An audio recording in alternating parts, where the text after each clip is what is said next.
ગોવિંદ ગુરુ યુનિવર્સિટી વિજોલ ખાતે આગામી 20 ડિસેમ્બરના રોજ 7મો દીક્ષાંત સમારોહ યોજાશે। મહામહિમ રાજ્યપાલ શ્રી આચાર્ય દેવવ્રતના વરદ હસ્તે વિદ્યાર્થીઓને પદવીઓ એનાયત કરાશે। પંચમહાલ જિલ્લાની વિજોલ ખાતે આવેલ ગોવિંદ ગુરુ યુનિવર્સિટી ખાતે આગામી 20 ડિસેમ્બરના રોજ 7મો દીક્ષાંત સમારોહનું આયોજન કરવામાં આવ્યું છે। સમારોહમાં મહામહિમ રાજ્યપાલ શ્રી દેવવ્રત ખાસ ઉપસ્થિત રહેશે અને વિદ્યાર્થીઓને પદવીઓ એનાયત કરવામાં આવશે। આ સમારોહમાં યુનિવર્સિટીના વિવિધ અભ્યાસક્રમોના સ્નાતક અને અનુસ્નાતક વિદ્યાર્થીઓને ડિગ્રીઓ આપવામાં આવશે। આ કાર્યક્રમ યુનિવર્સિટીના વિદ્યાર્થીઓ માટે ખાસ મહત્વનો છે, કારણ કે રાજ્યપાલની ઉપસ્થિતિ આ સમારોહને વધુ પ્રતિષ્ઠિત બનાવશે।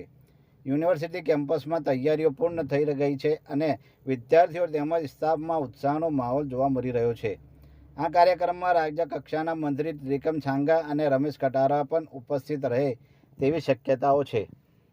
મને આપ સૌ પત્રકાર મિત્રોને આવકારતા આનંદ થાય છે અને આપના માધ્યમથી જણાવતા આનંદ થાય છે કે 20 ડિસેમ્બર 2025ના રોજ યુનિવર્સિટીનો 7મો દીક્ષાંત સમારોહ થવા જઈ રહ્યો છે અને એમાં મુખ્ય અતિથિ તરીકે આપણા આદરણીય મહામહિમ રાજ્યપાલ શ્રી આચાર્ય દેવવ્રતજી આવી રહ્યા છે અને એની સાથે આ કાર્યક્રમમાં આપણા 2 રાજ્ય કક્ષાના મંત્રીશ્રીઓ માનનીય શ્રી ત્રિકમભાઈ ચાંગા અને માનનીય શ્રી રમેશભાઈ કટારા પણ આપણે ત્યાં ઉપસ્થિત રહેવાના છે અને વિદ્યાર્થીઓને આશીર્વાદ આપવાના છે।